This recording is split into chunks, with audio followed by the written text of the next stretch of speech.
प्यारे दोस्तों, जन्नत की सरदार हजरत बीबी फातिमा रजी अल्लाह ताला अन्हा को रोजा रखने में कितनी मुश्किलात का सामना करना पड़ा, यह सुनकर आपकी भी आंखों में आंसू आ जाएंगे।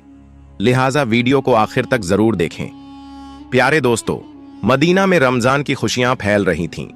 चारों ओर सहरी की तैयारियां हो रही थीं, लेकिन हजरत बीबी फातिमा रजी अल्लाह ताला अन्हा का घर शांत और निश्चल था।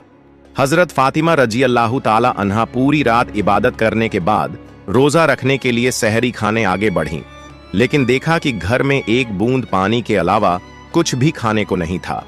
उन्होंने थोड़ा पानी पिया और अल्लाह से दुआ करते हुए कहा, ऐ अल्लाह, मैं यह रोजा तेरी ही रजामंदी के लिए रख रही हूं। अगर तू हमें तंगी भी देता है तो वह भी तेरी रहमत है।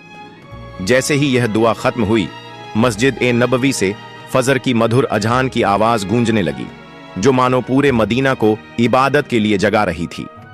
फजर की नमाज अदा हो चुकी थी। मदीना के आसमान में सूरज झांकने लगा था। कुछ सहाबा मस्जिद ए नबवी से बाहर निकल रहे थे और कुछ व्यापारी रोजी रोटी कमाने के लिए निकल पड़े थे। इसी बीच हजरत अली रजी अल्लाह ताला अन्हु भी काम की तलाश में घर से बाहर निकले। इधर जैसे जैसे सुबह आगे बढ़ रही थी, वैसे वैसे भूख की तड़प भी बढ़ती जा रही थी। हजरत फातिमा रजी अल्लाह ताला अन्हा ने भी तो पानी के अलावा कुछ नहीं खाया था, फिर भी वह घर के एक कोने में बैठकर अल्लाह की इबादत कर रही थीं।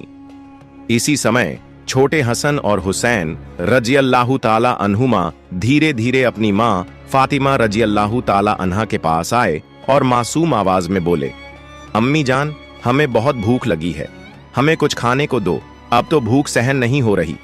यह सुनकर हजरत फातिमा रजी अल्लाह ताला अन्हा की आंखों के कोनों में आंसू आ गए। दिल कराह उठा, लेकिन वह कुछ कह नहीं सकीं। फिर भी अपने बच्चों के सामने मुस्कुराकर बोलीं, बेटा, ये दुनिया तो बस एक इम्तिहान है, थोड़ा सब्र करो, इंशाअल्लाह तुम्हारे अब्बा जान कुछ खाना लेकर आएंगे। ये सुनकर छोटे हसन और हुसैन रजी अल्लाह ताला अन्हुमा खुश होकर वहां से चले गए, लेकिन बेचैनी से इफ्तार का इंतजार कर रहे थे। हजरत फातिमा रजी अल्लाह ताला अन्हा को भी बहुत तेज भूख लग रही थी, सिर हल्का झंझना रहा था। तब उन्होंने अल्लाह से दुआ की, ऐ अल्लाह, तू ही हमारा रिज्क देने वाला है। ऐ अल्लाह, हमें रिज्क अता फरमा, हमारे बच्चों को तकलीफ सहने की ताकत दे। ऐ अल्लाह, हमारे ईमान को मजबूत रख। इस कठिन परीक्षा के बावजूद उनके दिल में न कोई शिकायत थी, न कोई मायूसी, बस सब्र और अल्लाह पर भरोसा था।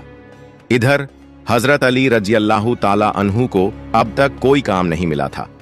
सूरज धीरे धीरे आसमान के बीचों बीच पहुंच चुका था। चल